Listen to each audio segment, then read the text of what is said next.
So recently, there have been uproar in Ghana over report that some Igbos are attempting to build a hospital and name it after the Igbos. And even more disappointing that many Nigerians, especially online, have joined in mocking the Igbos. Now, let's break this down. First, this is not a crime. In fact, this is called social integration, where communities lawfully invest, contribute, and grow in spaces they reside. Around the world, this is normal and even celebrated. In the UK, for example, we have the Jewish hospitals, Chinese health centers, Indian temples, and Pakistani community clinics. These all bear the names and identities of their communities, and they do not apologize for it. These communities build for themselves and for the public good. And guess what? No one uproots a building when living. So no, the Igbos are not trying to claim land or create a country inside another country. They are doing what diaspora communities do everywhere. They settle, they integrate, and they give back. So when they leave behind something. The idea that the Igbos shouldn't build in Ghana or shouldn't name a hospital after themselves is not just irrational. It is a reflection of deep-seated tribalism, one that unfortunately defines Nigeria and now seems to be creeping into the broader African experience. Let's be honest, Ghana is a mini Nigeria. The rivalry, the suspicion, the tribalism, that is what we see in Nigeria between ethnic groups, and it's playing out in Ghana.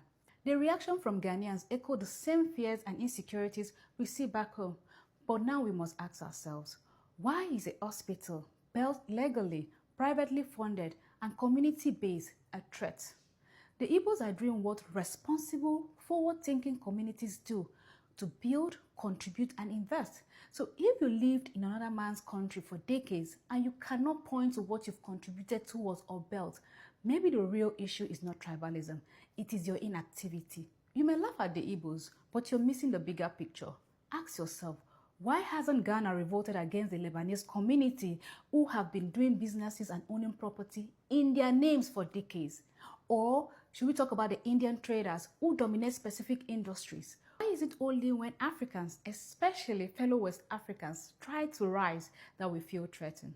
Naming a hospital after the Igbos is a reflection of cultural pride and contribution, and that pride is allowed. In fact, it is healthy. Laughing at your own people abroad does not make you enlightened, it makes you short-sighted.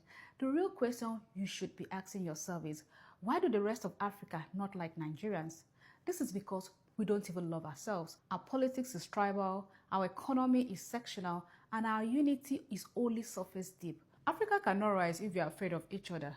Ghana cannot grow by pushing away legal investment based on tribal suspicion, and Nigeria will never progress if we continue to shame people for doing the work others are afraid to do. Let the focus be on the value.